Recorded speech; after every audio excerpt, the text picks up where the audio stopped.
নমস্কাৰ বন্ধুসকল, মোৰ এটা অন্য ভিডিঅ'লৈ আপোনালোকক আকৌ স্বাগতম জনাইছোঁ আৰু লগতে আগতীয়াকৈ আপোনালোকক ৰঙালী বিহুৰ শুভেচ্ছা যাচিছোঁ। সংস্কৃতি ৰাখিবৰ কাৰণে আমাৰ কণ কণ মইনা মইনী ওলাই আহিছে। আজি তাকে আপোনালোকক অকণমান দেখুৱাব লাগিব সিহঁতৰ বিহুখন সিহঁতি কেনেকৈ কৰিছে। তো আপোনালোকে চাই থাকক মোৰ ভিডিঅ'টো।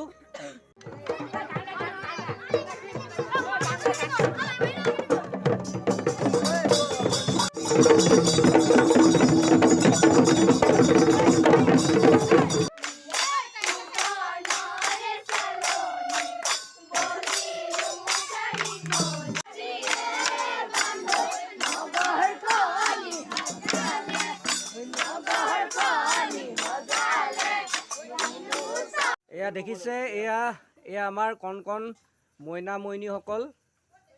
এয়া সিহঁতি বিহু কৰিবলৈ ওলাই আহিছে, অসমৰ কৃষ্টি সংস্কৃতি ৰাখিবলৈ ওলাই আহিছে। আপোনালোকে দেখিছে এয়া।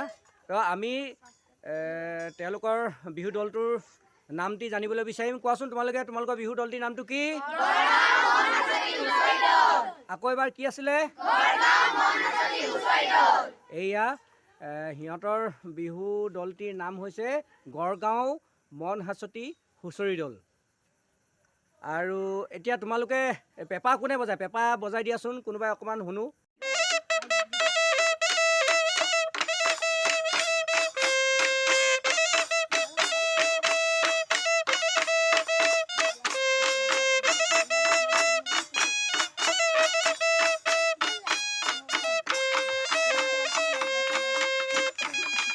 আমাৰ ইয়াতে আমাৰ এয়া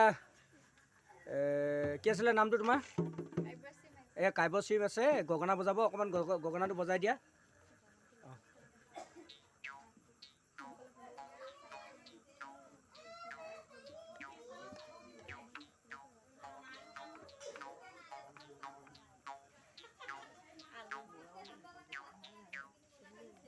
এয়া গগনা বজালে, তাৰপিছতে এতিয়া কোনোবাই অকণমান ঢোল বজাই দিয়া। কোনে ঢোল বজাব? এইটো আমাৰ কণমানি ঢুলীয়া। চাওক, এই ঢোলটো লৈ আহিছে অসমৰ কৃষ্টি ৰাখিবলৈ। আপোনালোকে দেখিছে এয়া। এতিয়া ঢোলৰ চাপৰ এটা মাৰিবা দেই, সকলোৱে ঢোলৰ চাপৰ এটা মাৰিবা।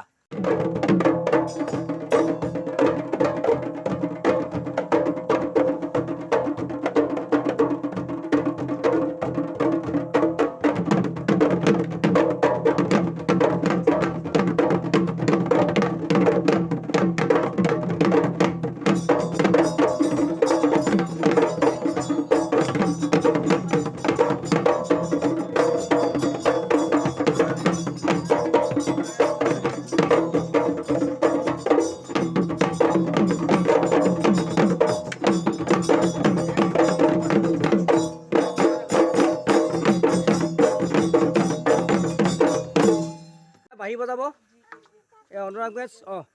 বজোৱা।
আপোনালোকে দেখিলে এই মইনাহঁতৰ বিহু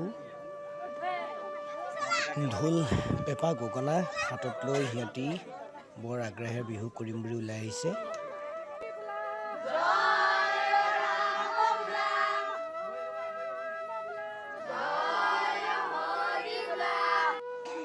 ইয়াতে মোৰ ভিডিঅ'টো সমাপ্ত কৰিছোঁ। এয়া আমাৰ মইনা মইনীসকল।